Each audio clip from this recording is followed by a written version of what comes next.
Hello boys and girls, this is Shubham Agarwal from Sujania classes.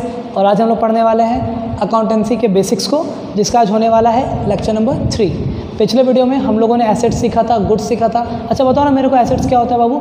Assets are the resources which are owned by the business entity and which can be measured in terms of money and which provides future economic benefit. और अगर हम लोग बात करें goods की, तो अगर इसमें दो कैरेक्टरिस्टिक्स को और जोड़ दिया जाए तो वो बन जाता है गुड्स। वो दो कैरेक्टरिस्टिक्स क्या क्या है? सबसे पहला, they are meant for resale, और दूसरा बाबू, customer can relate to this products directly.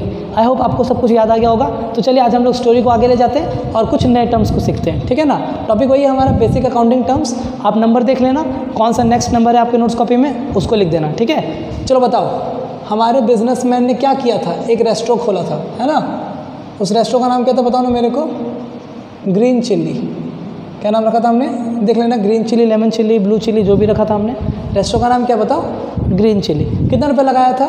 80 lakh रुपया। कितना रुपये लगा दिया था? 80 लाख। इस 80 लाख को हम लोग बोलते हैं कैपिटल। ग्रीन चिल्ली है हमारा बिजनेस एंटिटी, और ये बंदा है मिस्टर ए, जो कि है हमारा ओनर, और दूसरी भाषा में बोले तो प्रोप्राइटर। याद आया? अच्छा ठीक है। आज जो हम लोग एक नया टर्म सीखने वाले हैं वो क्या है बताओ मेरे को? लायबिलिटी। आज जो हम लोग एक नया टर्म सीखेंगे उसका नाम क्या है बताओ? लायबिलिटी। ये लायबिलिटी क्या होता है? अच्छा आपको क्या लगता है 80 लाख में रेस्टोरेंट चलेगा कि और ज़रूरत पड़ सकता है? हाँ, अगर इसको एक्सपेंड करने का मन होगा तो और पैसों की ज़रूरत पड़ सकती है। तो मान लो मिस्टर ए ने सोचा ना, क्यों ना ग्रीन चिल्ली को और एक्सपेंड करें, रेस्टोरेंट के बाहर एक स्विमिंग पूल भी बना दे। रेस्टोरेंट के बाहर एक क्या बना दे? Swimming pool. और स्विमिंग पूल बनाने का कॉस्ट आया कितना? 10 लैक्स। स्विमिंग पूल बनाने का कॉस्ट कितना है बाबू? 10 लैक्स। अच्छा चलो, अब आप बताओ ना मेरे को, मिस्टर ए के पास तो 10 लैक्स था नहीं, उसने क्या किया? मिस्टर सी से ये 10 लाख रुपये उधार लेके बिजनेस में लगा दिया। मिस्टर ए ने क्या किया बताओ?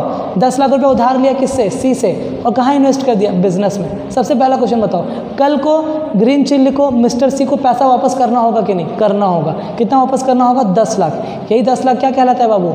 लायबिलिटी। ये 10 लाख क्या कहलाता है? लायबिलिटी। तो अगर हम लोग बात करें, बताओ what do mean by liability? तो it refers to the amount, ये वो अमाउंट है which the business entity needs to pay in the near future. ये वो अमाउंट है जो बिजनेस एंटिटी को फ्यूचर में देना पड़ेगा। तो चलो लिखते हैं इसको, बताओ what do mean by liability? It refers to the amount, it refers to the amount which the business entity, which the क्या? Business entity needs to pay, which the business entity needs to pay. कहाँ पे? In the near future, आने वाले समय में। तो कल को मान लो अगर जो हमारा ग्रीन चिल्ली है उसे और पैसों की ज़रूरत पड़े और उसने 5 लाख रुपए बैंक से भी उधार ले लिए। 5 लाख रुपए क्या किया? बैंक से भी उधार ले लिए। तो अकाउंट्स के टर्म में हम लोग वो 5 लाख रुपए को क्या बोलेंगे? हम लोग उस 5 लाख रुपए को बोलेंगे लायबिलिटी। तो लायबिलिटी क्या होता है? ये वो अमाउंट है जो हमें फ्यूचर में देना पड़ेगा। बोलो क्या? It refers to the amount which the business entity needs to pay in the near future. I hope liability आपको समझ में आया होगा, इसे नोट डाउन कर लेना। अब जो हम लोग नेक्स्ट टर्म पढ़ने वाले हैं ना बच्चों, वो नेक्स्ट टर्म क्या बताओ? वो है सेल्स। वो क्या है? सेल्स। ये सेल्स क्या होता है? सेल्स को हम लोग और भी एक चीज़ बोलते हैं, पता है क्या? सेल्स को हम लोग बोलते हैं रेवेन्यू। सेल्स को हम लोग क्या बोलते हैं? रेवेन्यू। ये सेल्स और रेवेन्यू क्या होता है? मान लो ये रेस्टोरेंट है हमारा, रेस्टोरेंट का नाम ग्रीन चिल्ली। इसने पूरे महीने वर्क किया, ये रेस्टोरेंट पूरा महीना चला, और पूरा महीना चलने के बाद मालूम है इस रेस्टोरेंट में टोटल लोगों ने कितने रुपए का खाना खा लिया, या फिर कितने रुपए का सामान खरीद लिया, खाना खरीद लिया। कितने रुपए का खाना खरीद लिया बताओ मेरे को? 2 लाख। कितने रुपए का सामान खरीद लिया? 2 लाख। मान लो ये ग्रीन चिल्ली में बर्गर पिज़्ज़ा मिलता है, तो पूरा महीना में, पूरे मंथ में ग्रीन चिल्ली ने कितने रुपए के बर्गर और पिज़्ज़ा को बेचा? 2 लाख रुपए का। तो यही 2 लाख को तो हम लोग क्या बोलेंगे? यही 2 लाख को हम लोग बोलेंगे सेल्स। और सेल्स का दूसरा भाषा बताओ? रेवेन्यू। तो बताओ what do mean by revenue? It refers to the amount, it refers to the क्या? Amount received by the business. कौन रिसीव कर रहा है? बिजनेस रिसीव कर रहा है। क्या करके? बाय सेलिंग इट्स प्रोडक्ट और सर्विस। अपना प्रोडक्ट और सर्विस को बेच के जो पैसा मिलता है उसे हम लोग क्या बोलते हैं? सेल्स। चलो ध्यान दो, हम लोग यहाँ पे लिखते हैं व्हाट डू मीन सेल्स और revenue? It refers to the amount, it refers to the amount. अच्छा आगे, received by the business entity. कौन रिसीव कर रहा है बताओ मेरे को? Business entity. क्या करके? By selling its product, by selling its product and क्या सर्विसेज। तो अगर मैं आपसे पूछूं बताओ सेल्स का मतलब क्या है, बिजनेसमैन को सामान बेच के जो पैसा आ रहा है वो सेल्स है। तो यहाँ पे सेल्स बोलो कितना हो गया, सेल्स हो गया हमारा 2 लाख। अच्छा सुनो ना, इसमें 2 लाख का सामान बेचा, क्या 2 लाख पूरा कमा लिया होगा क्या, या कुछ खर्चा भी लगा होगा रेस्टोरेंट में? रेस्टोरेंट को चलाने में तो बहुत सारा खर्चा लगता है। तो मान लेते हैं पूरा हफ्ता, पूरा महीना रेस्टोरेंट को रन करने में खर्चा कितना लग गया, 1,50,000। बताओ मेरे को, पूरा महीना रेस्टोरेंट को रन करने में कितना खर्चा लग गया, 1,50,000। तो हम लोग ऐसे बोल सकते हैं क्या, हम लोगों ने ये 1,50,000 खर्चा किया तभी तो हम लोगों ने 2 लाख रुपया लाया। मतलब अगर हम लोग ये खर्चा नहीं करते तो हम लोग बर्गर भी नहीं बेच पाते, पिज़्ज़ा भी नहीं बेच पाते, और जब सामान बेच नहीं पाते तो ये 2 लाख रुपया आता नहीं। तो ये 2 लाख रुपया कैसे आया, ये 2 लाख रुपया कैसे जनरेट हुआ, क्योंकि हमने खर्चा किया। हमने कितना खर्चा किया, 1.5 लाख रुपया। तो अगर मैं आपसे पूछूँ बताओ what do mean bye expense, ये एक्सपेंस क्या है, तो हम लोग ऐसे बोल सकते हैं क्या, ये वो कॉस्ट है जो कि बिजनेस करता है, जो कि बिजनेस इनकर्ड करता है, लगाता है। क्यों लगाता है, सेल्स को जनरेट करने के लिए। सेल्स को क्या करने के लिए, जनरेट करने के लिए। तो अगर इसको हम लोग डिफाइन करें, बताओ अगर इसको हम लोग डिफाइन करें क्या, एक्सपेंसेस को, तो कैसे डिफाइन कर सकते हैं बताओ, what do mean by expenses. हम लोग ऐसे लिख सकते हैं क्या, it refers to the cost, it refers to the क्या, कॉस्ट इनकर्ड, जो खर्चा किया गया, इनकर्ड मतलब करना, it refers to the cost incurred. कौन कर रहा है, by the business entity, by the business entity. क्यों कर रहे हैं, in order to generate revenue, revenue को जनरेट करने के ऑर्डर में जो खर्चा होता है उसे हम लोग क्या बोलते हैं, एक्सपेंस बोलते हैं। मैं थोड़ा एग्जांपल को चेंज कर रहा हूँ, ठीक है, तो आपको थोड़ा और अच्छे से समझ में आएगा कि सेल्स क्या है और रेवेन्यू क्या है और एक्सपेंसेस क्या है, ठीक है ना। एक दुकान है, कपड़ा दुकान है, क्लॉथ शॉप, एक कपड़ा का दुकान है। उस पूरे कपड़े दुकान ने 1 महीना दुकान चलाया, उस कपड़े दुकान ने कितना महीना दुकान चलाया, 1 महीना दुकान चलाया, और 1 महीना दुकान चलाने के बाद उसने कितना का माल बेच दिया, कितने रुपए का कपड़ा बेच दिया बताओ, 10 लाख। कितने रुपए का कपड़ा बेच दिया, 10 लाख। कोई दिक्कत वाली बात नहीं। अच्छा, ये 10 लाख उसने कमाया है क्या, या 10 लाख का सेल है, 10 लाख का क्या है, सेल, मतलब कपड़ा को बेचा और 10 लाख रुपया आया। अच्छा, पूरा महीना दुकान चलाने में और कपड़ा बेचने में खर्चा तो लगा होगा, एक्सपेंस। कितना खर्चा लगा बताओ मेरे को, खर्चा लगा 7 लाख। कितना खर्चा लगा, 7 लाख। तो अगर मैं आप सब दोनों का डेफिनेशन पूछूं, बताओ सेल क्या है, सेल वो अमाउंट है जो बिजनेस रिसीव कर रहे हैं, क्या करके, सामान को और सर्विस को बेच के। तो उसको इंग्लिश में बोलो, it refers to the amount received by the business entity by selling its product और सर्विसेज। एक्सपेंस क्या है, ये वो खर्चा है जो कि हमें मदद करता है, किस चीज़ में मदद करता है, इस सेल को जनरेट करने के लिए। तो उसको इंग्लिश में बोलो, it refers to the cost incurred by the business entity in order to generate sales और रेवेन्यू। क्या जनरेट करने में हेल्प करता है मेरे को, सेल्स और रेवेन्यू। कोई दिक्कत वाली बात नहीं। आई होप आपको सेल्स भी समझ में आ गया, एक्सपेंस भी समझ में आ गया। फटाफट से वीडियो को पॉज करेंगे और इन तीनों डेफिनेशन को नोट डाउन करेंगे, ओके।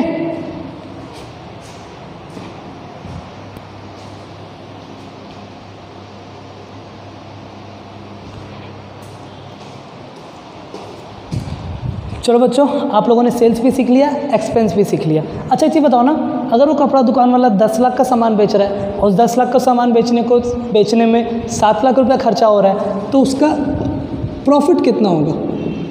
ऑब्वियस बात है, 10 लाख रुपया आया है और 7 लाख रुपया गया है, तो कमाया कितना हमने, 3 लाख रुपया। तो प्रॉफिट कितना हो गया बताओ मेरे को, 3 लाख। कोई दिक्कत नहीं। अच्छा, तो अगर मैं आपसे पूछूं प्रॉफिट कैसे निकाला आपने, कि 3 लाख आपने कैसे निकाला, 10 लाख माइनस 7 लाख, तो 10 लाख की जगह पे हम लोग सेल्स लिख सकते हैं, माइनस 7 लाख की जगह पे हम लोग क्या लिख सकते हैं, एक्सपेंस। और इसी को अगर हम लोग डिफाइन करने की कोशिश करें, अगर मैं आपसे पूछूं what do mean by profit, तो ऐसे लिख सकते हो कि आप लोग, it refers to the excess of, it refers to the क्या, एक्सेस ऑफ। कौन ज़्यादा है कौन कम, सेल्स ज़्यादा है एक्सपेंस कम है, तो हम लोग क्या लिखेंगे, सेल्स माइनस को लिखेंगे ओवर एक्सपेंस। तो अगर मैं आपसे पूछूं बताओ what do mean by profit, तो आप लोग क्या लिखोगे, प्रॉफिट का डेफिनेशन क्या बना, प्रॉफिट क्या है, एक्सेस है। प्रॉफिट क्या है, एक्सेस है। It refers to the excess of, किसका एक्सेस है बाबू, sales over expense. Easy, profit का डेफिनेशन भी आपको समझ में आ गया। फटाफट से इसे कॉपी कीजिए, फिर हम लोग पढ़ेंगे लॉस का डेफिनेशन।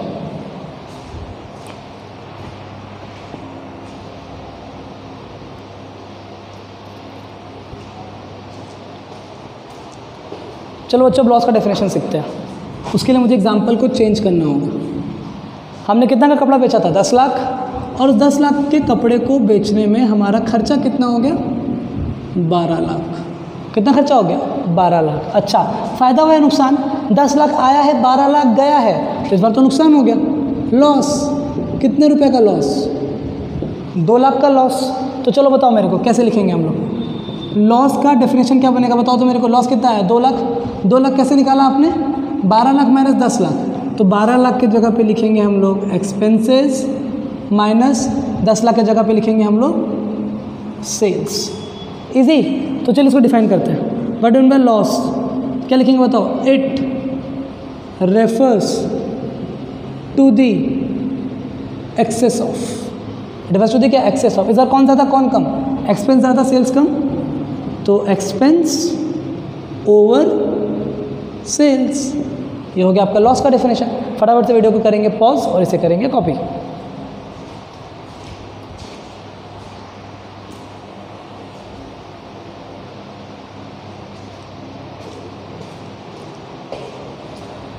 चलिए बच्चों, कहानी को आगे लेके बढ़ते हैं। मान लो ये है हमारा रेस्टोरेंट, ग्रीन चिल्ली। अच्छा चीज़ बताओ ना, रेस्टोरेंट को चलाने के लिए वेजिटेबल्स वगैरह की ज़रूरत तो पड़ती होगी। तो ये है हमारा एक कौन? सब्जी वाला, जिसे हम लोग इंग्लिश में बोलते हैं वेजिटेबल वेंडर। कोई दिक्कत नहीं। अच्छा क्या हुआ ना, ग्रीन चिल्ली को सब्जी की ज़रूरत थी, इस रेस्टोरेंट को सब्जी की ज़रूरत थी, तो इसने क्या किया, इस सब्जी वाले से 2000 रुपये का सब्जी मंगा लिया। 2000 रुपये का क्या मंगा लिया? सब्जी मंगा लिया। और पैसा क्या बोला कि बोला पैसा आप लोग मेरे को शाम को ले लेना। पैसा कब ले लेना? शाम को ले लेना। तो ये वेजिटेबल वेंडर हमसे क्या करेगा? शाम को पैसा ले लेगा। तो ये बंदा क्या कहलाता है बाबू अकाउंट्स के टर्म में? अकाउंट्स के टर्म में ये वेजिटेबल वेंडर हमारे लिए क्या कहलाएगा बताओ? ये हमारे लिए कहलाएगा क्रेडिटर। तो आप सोच रहे हो ये क्रेडिटर कौन है? क्रेडिटर वो बंदा है, क्रेडिटर वो पर्सन है, या फिर क्रेडिटर वो बिजनेस है कि जिससे हमने गुड्स तो बाय कर लिया, जिससे हमने गुड्स तो बाय कर लिया पर उसे पेमेंट नहीं किया। यहाँ देखो हमने क्या किया, इस सब्जी वाले से सब्जी तो खरीद लिया पर पैसा भी दिया कि हम लोग उसे पैसा बाद में देंगे। पैसा क्या बोला हमने? अब शाम को लेना, कल लेना या परसों लेना। मतलब आप लोग ने गुड्स तो खरीद चुका है पर पैसा कब दे रहे हो? पैसा दोगे बाद में।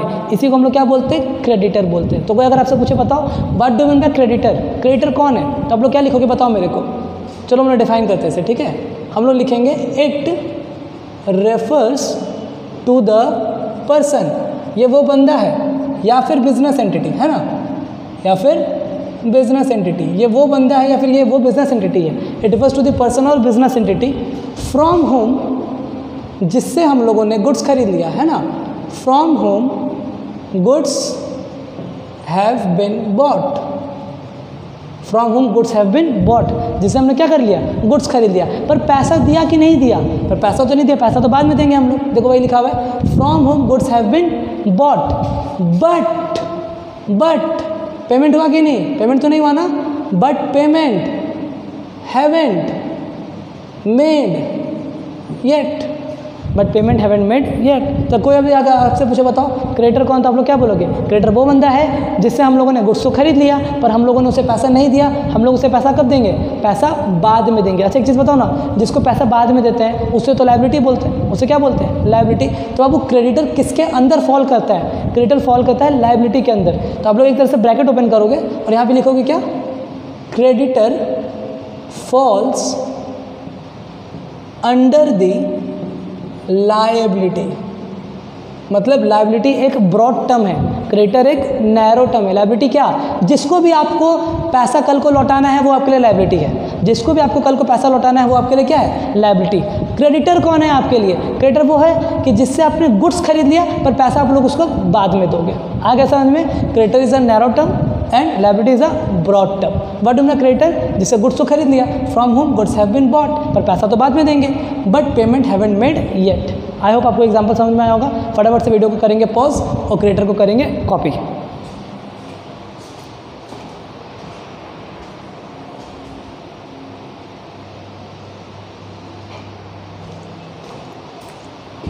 नेक्स्ट टर्म की तरफ बढ़ते हैं। नेक्स्ट टर्म क्या है? डेटर। देखो लिखते डेप्टर है DEBTOR, पर जब बोलते हैं ना तो बी साइलेंट रहता है। बी क्या रहता है? साइलेंट। तो हम लोग इसे क्या बोलेंगे बताओ? डेटर। क्या बोलेंगे हम लोग इसे? डेटर। ये डेटर क्या है? क्रेडिटर का ठीक उल्टा। हमने जिसे गुड्स बेच दिया, हमने जिसे गुड्स क्या किया? बेच दिया, पर पैसा नहीं मिला, पैसा बाद में मिलेगा।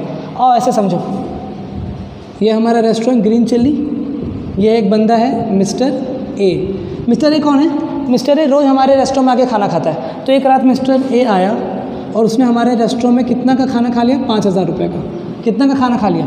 5,000 रुपये का। पर मिस्टर ए ने बोला कि मेरे पास अभी पैसे नहीं है, मैं आपको पैसे कल दूंगा। अच्छा, वो तो हमारा रेगुलर कस्टमर है, तो हम लोग उसे ख़राब भी नहीं कर सकते। हम लोगों ने बोला ओके सर, जब आपके पास पैसा है आप हमें तब पैसा दे देना, कोई दिक्कत वाली बात नहीं। अच्छा, तो देखो तो सीन क्या हुआ यहाँ पे, हमने ए को तो खाना खिला दिया, हमने ए को गुड्स तो बेच दिया, पर पैसा मिला या पैसा नहीं मिला? पैसा नहीं मिला, पैसा बाद में मिलेगा। तो ये हमारे लिए कौन है बाबू? ये हमारे लिए डेटर है। ये हमारे लिए कौन है? डेटर। तो डिफाइन करो तो, what do mean by debtor? It refers to क्या? पीपल, कोई बंदा हो सकता है या फिर कोई बिजनेस भी हो सकता है। पीपल और बिजनेस एंटिटी टू whom क्या? Goods have been sold. To whom goods have been sold. Goods तो बेच दिया, पेमेंट मिला कि नहीं? पेमेंट नहीं मिला, but payment haven't received yet. पर हमें पेमेंट मिला या हमें पेमेंट नहीं मिला? पेमेंट हमें अभी तक नहीं मिला है। तो इन शॉर्ट अगर मैं समराइज़ करूं तो बताओ मेरे को, हमें जिसे पैसा देना है वो हमारे लिए क्रेडिटर है, और हमें जिससे पैसा लेना है वो हमारे लिए डेटर है। अच्छा एक चीज़ बताओ, हमें इससे पैसा लेना है ना, तो ये किस कैटेगरी के अंदर फॉल करता है? ये फॉल करता है एसेट के अंदर, ठीक है ना। चलो बोलो यहाँ पर हम लोग क्या लिखेंगे बताओ मेरे को? Debtor falls under the category of asset. और बाबू क्रेडिटर किसके अंदर फॉल करता है? लायबिलिटी के अंदर। अगर मैं इन शॉर्ट में यहाँ पे अगर आपको बता दूँ तो क्रेडिटर और क्या? डेटर। क्रेडिटर कौन? जिसे, क्रेडिटर कौन? हमें जिसे पैसा देना है, ऐसे लिखे याद कर लो। डेटर कौन? जिससे पैसा लेना है। अगर आपको किसी को पैसा देना है तो वो बंदा आपके लिए क्रेडिटर है, और अगर आपको किसी से पैसा लेना है तो वो बंदा आपके लिए डेटर है। डेटर कौन? जिसको गुड्स तो बेच दिया पर अभी तक पैसा मिला नहीं। फटाफट से वीडियो को करेंगे पॉज और डेटर को करेंगे कॉपी।